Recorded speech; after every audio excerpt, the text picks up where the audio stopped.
ನಮ ಶಿವಾಯ. ಏನಕ್ಕೆ ನಾನು ಇಷ್ಟೆಲ್ಲ ಅವ್ರ ಬಗ್ಗೆ ಮಾತಾಡಿದ್ದೀನಿ ಅಂದರೆ, ಅವ್ರಿಗೇನೆ ಏನಕ್ಕೆ ಮಾತಾಡಿದೆ ನಿಮ್ಮ ಬಗ್ಗೆ ಅಂದರೆ, ಡಾಕ್ಟರ್ ಶಿವಕುಮಾರ್ ಸರ್ ಅವ್ರ ಬಗ್ಗೆ ನಾನು ಬೆರಿ ಕಾಲಲ್ಲಿ ಪಾದಯಾತ್ರೆ ಮಾಡಿಕೊಂಡು ನೀ ಯಾರು ಅಂತ ದೇವ್ರನ್ನ ಹುಡುಕ್ತಾ ಇದ್ರೆ, ಪಾಪ ಹೆಣ್ಮಕ್ಳು ಬಿಡಿಸಿ ನೀವು ಚಪ್ಪಲಿ ಹಾಕ್ಕೊಂಡು ತುಳಿತೀರಲ್ವ ಸರ್?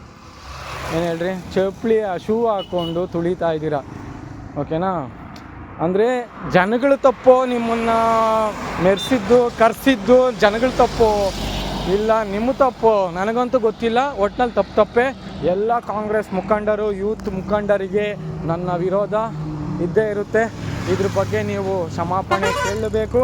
ಜನಗಳು ಅದೇ ಮೀಡಿಯಾ ಮುಂದೆನೇ ನೀವು ಕ್ಷಮಾಪಣೆ ಕೇಳಲೇಬೇಕು. ಕೇಳಿದ್ರೆ ಅಲ್ವಾ ಗೊತ್ತಾಗೋದು ನೀವು ನಿಮ್ಮ ಮನಸ್ತತ್ವ ಮನಸ್ಥಿತಿ ಯಾವ ಥರ ಅಂತ. ನಿಮ್ಮ ಮನಸ್ಥಿತಿ ಮನಸ್ತತ್ವ ಹೆಂಗಿರುತ್ತೆ, ಯಾವ ಥರ ಇತ್ತು ಆ ಟೈಮಲ್ಲಿ ಅನ್ನೋದು. ಓಂ ನಮಃ ಶಿವಾಯ.